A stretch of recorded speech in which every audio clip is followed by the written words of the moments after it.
Welcome to Bells in the Band, video 7, the last video in this series. I'm Karen Van Wert, and I'm here to help you get started playing in the band. In this video, I'm going to share with you the tips and tricks that I've learned along the way, suggestions for how to break into the band, and resources that will be helpful to you on your journey. I have a number of tips here. They're in no particular order, so I'm just going to jump in and go through them. The first one is to listen to YouTube videos. Almost every contemporary worship song has at least one video, and oftentimes many videos associated with it on YouTube. I listen to several renditions before I decide what I'm going to do with the bell tree, and I look for inspiration in those videos. Number 2, don't play all the time. Whether that means sitting out a song or sitting out a portion of a song, when you don't play all the time, it's more effective when the bell tree makes music. People will sit up and listen. Number 3, don't damp. I shared this in a previous video, but when you're so close to the bells, you can hear that carryover tune or that faded bell. Out in the congregation, they're not going to hear it over the drums and the guitars and the vocals and everything else going on. So there's not a need to damp all the time. There may be occasion when you're changing keys or something, but for the most part, I don't worry about damping. Number 4, icing versus cake. Remember, the bell tree generally is icing, not cake. We don't need to be in the spotlight. We're just adding some extra texture over the top of everything else that's going on. Number 5, change octaves. Play the same thing in a different octave. Most of the time I play in the 6s and 7s because they carry better over everything else that's going on. But sometimes it makes sense to go into the 5s and play there. So try it in both octaves and see which works best. Standardize your setup. I'm a big proponent for standardizing setup.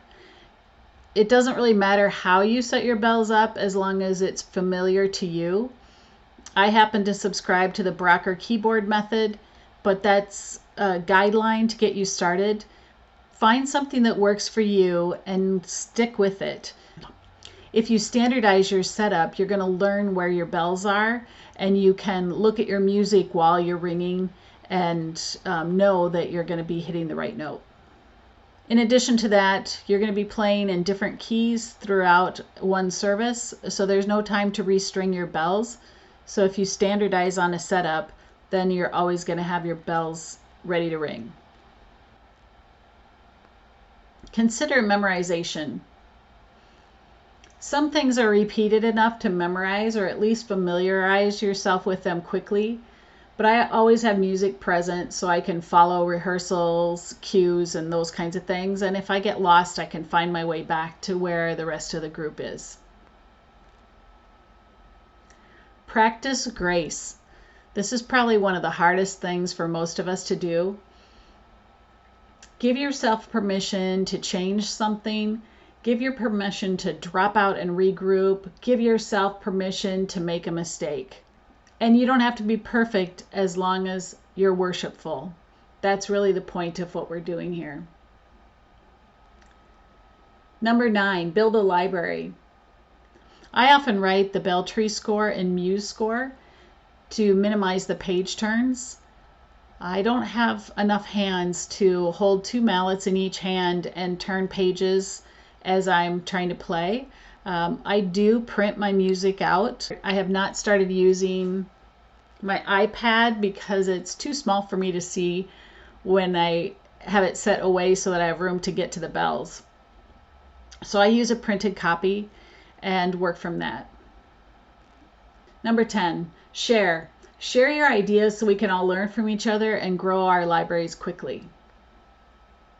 And that goes hand in hand with number 11, copyright. At the same time, be mindful of copyright. I share maps instead of music to avoid copyright conflict, and I would suggest that you do the same. Number 12, improv parts.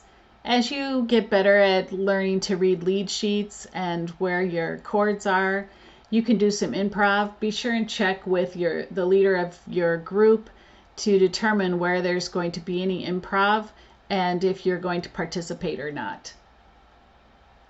And number 13, lucky number 13 is broadcasting. Be sure and mic the bell tree if you're broadcasting or recording. The bell tree may carry enough in the room, but it may not make the broadcast or recording if you're not mic'd. So let's move on to the elephant in the room. How do we break into the band? First of all, you want to overcome the concept of lots of people and lots of space.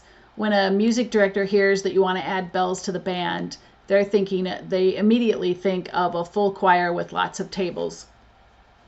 Managing that space and those people is a lot.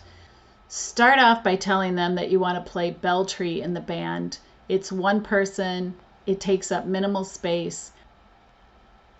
Ask if you can join a rehearsal or two, maybe just with the piano or maybe just with guitar. Try out a few different things and have your director of music get accustomed to the idea of how the bell tree works and how it might flow with the band. Ask to play just one piece, almost as if it's special music for a particular Sunday. Just play one piece to get started. Share videos of successes. I have a playlist out on my YouTube channel, which I'll share in a few moments. There's a playlist just of my contemporary pieces. So you can grab any one of those. I would pick something that is familiar to you and your congregation and start with that. And that goes hand in hand with this next one. Start with a piece that is familiar. Something that's not new to the congregation, and maybe even you suggest that the bell tree is just going to add some new life to that piece and bring a new texture or perspective to that piece for the congregation. I encourage you to start with a traditional partner song. Number one, I can share maps and music for some of those partner songs, so those are available.